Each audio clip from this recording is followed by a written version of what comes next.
આપણે સામાન્ય રીતે શીખવાનું ક્યાં વિચારીએ છીએ? પુસ્તકોમાં, વર્ગખંડોમાં, બરાબર ને? પણ ક્યારે વિચાર્યું છે કે જો એક જ્ઞાન પાનાઓમાંથી બહાર આવીને આપણા હાથમાં આવી જાય તો શું થાય? ના, આ કોઈ જાદુ નથી. આ છે બનાવીને શીખવાની પ્રક્રિયા, જ્યાં કલ્પના વાસ્તવિકતાને મળે છે. જરા આ કાર્ડબોર્ડ રોબોટને જુઓ. આ ફક્ત એક ખોખું નથી, ખરું ને?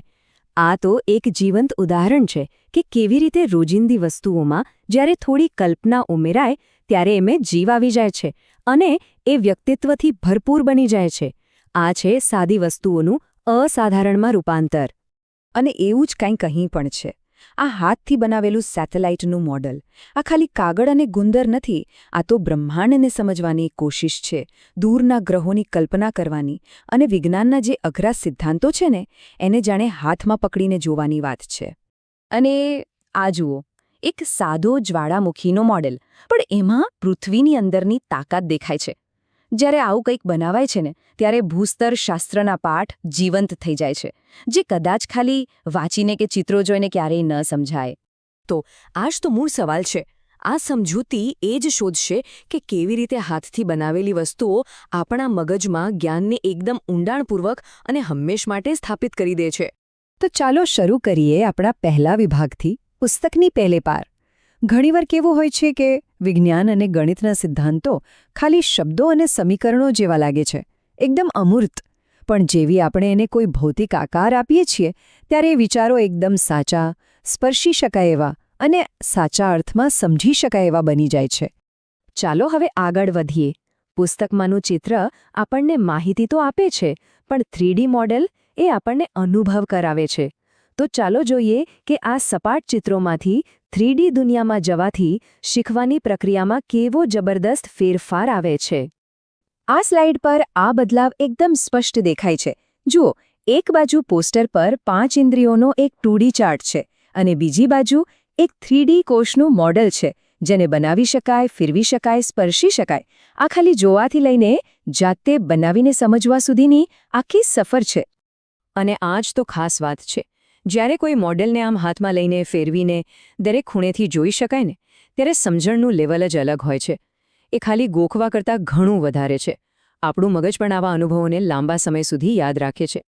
આપણે દુનિયાને જોવા માટે માઇક્રોસ્કોપ જેવા સાધનોનો ઉપયોગ તો કરીએ જ છીએ, પણ એની રચનાને સમજવા માટે જાતે મોડલ બનાવવાની જે તાકાત છે ને એ અલગ જ છે.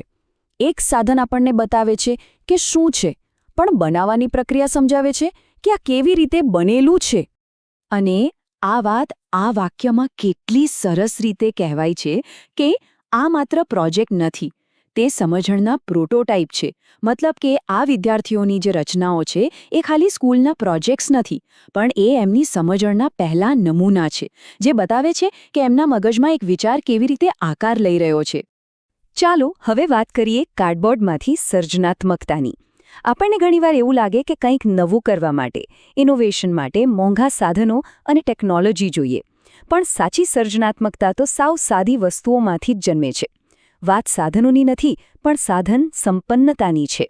જુઓ, કંઈક બનાવવા માટેના સાધનો મોંઘા જ હોય એ જરૂરી નથી. ઘણીવાર તો એ આપણી આસપાસ જ હોય છે. કાતર, ગુંદર, કાગળ, બસ આટલું જ. આ સાદા સાધનોથી જ મોટા મોટા વિચારોને હકીકતમાં ઉતારી શકાય છે. બસ શરૂઆત કરવાની જરૂર છે. તો ચાતુર્યના નિર્માણ બ્લોક્સ શું છે? ચાલો જોઈએ. કાર્ડબોર્ડ અને કાગળ, ટેપ અને ગુંદર, માટી, સાદા વાયર અને સ્વિચો, અને હા, રિસાયકલ કરેલી સામગ્રી. આ કોઈ ખાસ લિસ્ટ નથી, ખરું ને? આ બધી રોજિંદા વસ્તુઓ છે. પણ જ્યારે એક જિજ્ઞાસુ મન આનો ઉપયોગ કરે છે ત્યારે આ જ વસ્તુઓ અદ્ભુત રચનાઓનો પાયો બની જાય છે. અને આપણો આ કાર્ડબોર્ડ રોબોટ એ આ વાતનું સૌથી સરસ ઉદાહરણ છે. એ હમણાં જ આપણે જે સાદી સામગ્રી જોઈને એમાંથી જ બનેલો છે, છતાં પણ એમાં કેટલું વ્યક્તિત્વ છે, કેટલી જટિલતા છે. આ સાબિત કરે છે કે ઓછી સગવડો હોય ને ત્યારે જ સૌથી વધુ સર્જનાત્મકતા બહાર આવે છે. તો આનો મતલબ એ છે કે વાત પરફેક્શનની નથી. વાત છે પ્રયોગ કરવાની અને બનાવવાની પ્રક્રિયાની. સાચી શીખ તો ભૂલો કરવામાં અને એમાંથી શીખવામાં જ છે. અંતિમ પ્રોડક્ટ કેવું દેખાય છે એના કરતાં એને બનાવવાની આખી જર્ની વધુ મહત્વની છે. હવે આગળ વધીએ આપણા આગલા વિભાગ તરફ, રમતની શક્તિ. આપણે ઘણીવાર રમતને શીખવાથી અલગ માનીએ છીએ, પણ શું એ ખરેખર અલગ છે? ચાલો જોઈએ કે કેવી રીતે રમત માત્ર મનોરંજન નથી, પણ ઊંડાણપૂર્વક શીખવા માટેનું એક બહુ જ શક્તિશાળી સાધન છે. પણ શું શીખવું હંમેશા ગંભીર બાબત છે? શું શીખવાની પ્રોસેસમાં મજા ના આવી શકે? અને જો આવે, તો શું એનાથી શીખવાની અસર ઓછી થઈ જાય? ચાલો શોધીએ. આ સરવાળા મશીન જુઓ. ગણિત જેવો વિષય જે ઘણાને અમૂર્ત અને અઘરો લાગે છે, તેને કેવી રીતે મજાનો બનાવી શકાય એનું આ પરફેક્ટ ઉદાહરણ છે. અહીં નંબર્સ ખાલી સિદ્ધાંત નથી, પણ એક રમત છે. શીખનાર ખાલી સરવાળા નથી કરતો, પણ એ આખી પ્રક્રિયાને અનુભવે છે, એની સાથે રમે છે. અને એવી જ રીતે આ રંગીન બોર્ડ. પહેલા અને પછીનો નંબર શીખવાની જે કંટાળાજનક કસરત હોય ને, એને આ એક મજેદાર રમતમાં ફેરવી દે છે.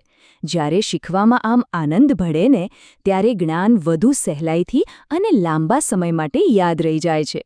એટલે આ ખાલી મજાની વાત નથી. જ્યારે શીખવાની પ્રક્રિયા આનંદદાયક હોય, ત્યારે આપણું મગજ વધુ સક્રિય બને છે. રમત આપણી અંદર જિજ્ઞાસા જગાવે છે, અને જિજ્ઞાસા એ જ તો ઊંડાણપૂર્વક શીખવા માટેનું મુખ્ય બળતણ છે. અને હવે આપણો અંતિમ વિભાગ, જીવનભરના પાઠ. જો આ પ્રકારનું શિક્ષણ ખાલી વિષયના જ્ઞાન પૂરતું નથી. બનાવવાની પ્રક્રિયા દ્વારા એવા કૌશલ્યો વિકસે છે જે વર્ગખંડની બહાર આખી જિંદગી કામ આવે છે. તો હાથ વડે કયા કૌશલ્યો બને છે? સમસ્યા નિવારણ, ચાતુર્ય, વિવેચનાત્મક વિચારસરણી, સ્થિતિસ્થાપકતા એટલે કે નિષ્ફળતા પછી ફરી ઊભા થવાની હિંમત અને જિજ્ઞાસા. જ્યારે કોઈ વ્યક્તિ પોતાના હાથે કંઈક બનાવે છે ને, ત્યારે તે માત્ર એક વિષય નથી શીખતો, પણ આ બધા જ જીવન કૌશલ્યો શીખે છે. આ તસવીર આ વાતને એકદમ સ્પષ્ટ કરે છે. આ મોટરવાળી હાથથી બનાવેલી હોડી આ ખાલી એક રમકડું નથી. આ તો એક પ્રયોગ છે જે ક્લાસરૂમમાં શીખેલા સિદ્ધાંતોને વાસ્તવિક પરિણામો સાથે જોડે છે. આ વિજ્ઞાનને પુસ્તકોમાંથી બહાર લાવીને જીવંત કરી દે છે. તો અંતે એક વિચારવા જેવો સવાલ. જો આપણે જિજ્ઞાસા અને કાર્ડબોર્ડથી શરૂઆત કરવામાં ડરતા ન હોત, તો આપણે બધા શું બનાવી શક્યા હોત?